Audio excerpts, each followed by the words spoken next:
Hi, my name is Lindsay Hecox.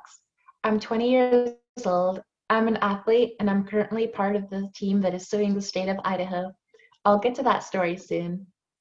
I was aware that I had a different notion of gender as early as 10 or 11 years old, but it was something I subconsciously tried to avoid thinking about as much as possible, only referring to myself as a cross-dresser and repressing all the other feminine thoughts and desires for life.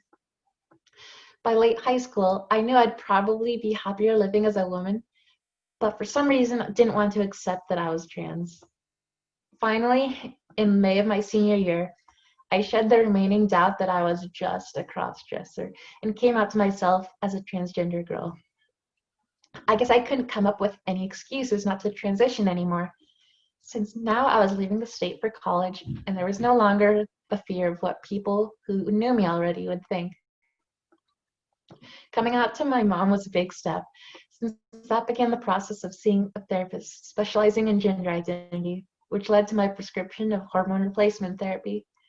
So on September 9th, 2019, my 19th birthday, I started HRT and I've been so much happier ever since.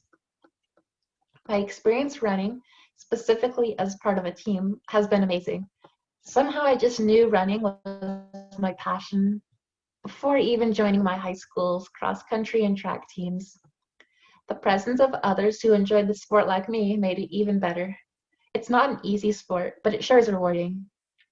Running to me is forgetting about all the stress you have for a little while to relish the mental benefits of hard physical exertion. During the 2020 Idaho legislative session, there were a trio of bills introduced, all aimed at promoting hatred and discrimination towards the trans community in Idaho, towards my community. I spent weeks at the Idaho State House, along with fellow community members, listened to hours of hateful oppositional testimonies, and invested hours in grassroots community action trying to stop this harmful legislation. Even after all of this, House Bill 500, the bill which would prevent trans girls from playing sports on the girls' or women's teams and would also allow for invasive medical procedures on any girl who was accused of being trans, was pushed through and signed by Governor Little. Engaging in the legislative process was a new experience, but I felt compelled to ensure my voice was heard. It was that same calling that led me to saying yes to being a plaintiff in Idaho's case. I was so grateful to hear that Legal Voice, along with other litigators, were going to make sure this fight wasn't over. Trans girls are girls, full stop. Running with my fellow female athletes is such a euphoric and life-fulfilling experience, one that I never realized would feel so right. That is why I'm doing everything I can to ensure every person is able to play a sport, to compete, to be an athlete without having to overcome these barriers.